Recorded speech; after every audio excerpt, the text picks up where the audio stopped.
Hi, this month is all about Blood Ties, the first book in the James Finlay journals. And if you've read Dr. Jack and Other Tales, you'll recognise the name.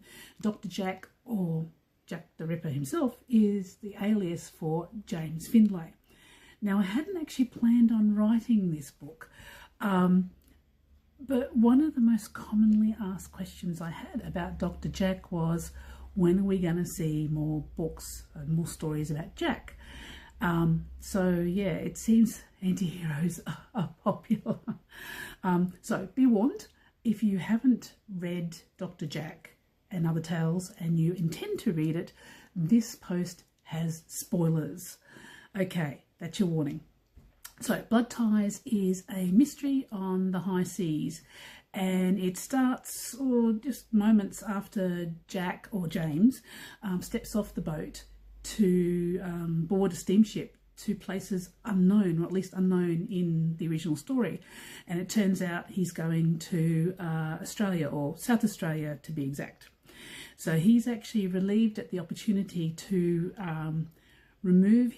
free himself from the immediate influence of the men in grey, so he can get on with his work.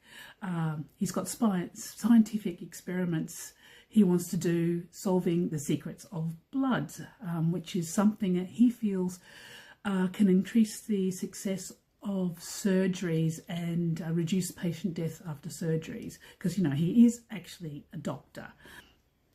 But he doesn't trust the men in grey, so he gives a false name when he boards a ship. So he uses Dr. Henry Collins, who is Viola's friend in Dr. Jack and in the Adventures of Viola Stewart. James is jealous of Henry, and he really won't be bothered if Henry gets blamed for anything that might go awry while he's on board, or if he gets caught in his plans to conduct the experiments while he's on the ship. And in 1888, a steamship trip to South Australia is going to take a while, so he's got some time. But Jack does get impatient, as he does, and he goes looking for specimens for his research. But other passengers start actually getting ill and dying, and this makes things complicated because he's roped in to help them, since he is a doctor, and to try to sort out what's going on. Things get even more complicated when a member of the crew, Cox, just seems to be hanging about all the time and making it difficult. And on top of all that, James meets this very fascinating woman and decides to have some fun during the trip. But she may not be all that she seems, and she threatens to uncover his secrets. So James just wanted some downtime to do his work, and he's got this woman hanging around, and he's not quite sure what's going on there, even though he's really quite fascinated by her. He's got busybody crew members poking their head in. He's got a murder, there's been a murder on the ship, which he is helping to investigate. Plus also he's trying to find out what's making these other people get sick.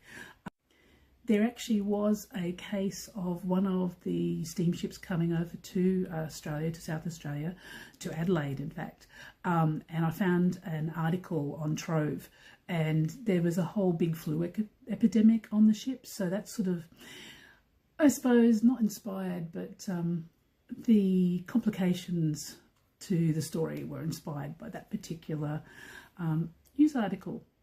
So that's just a little bit about Blood Ties, which is the first in the James Finlay journals and is a direct spin-off after Dr. Jack and Other Tales.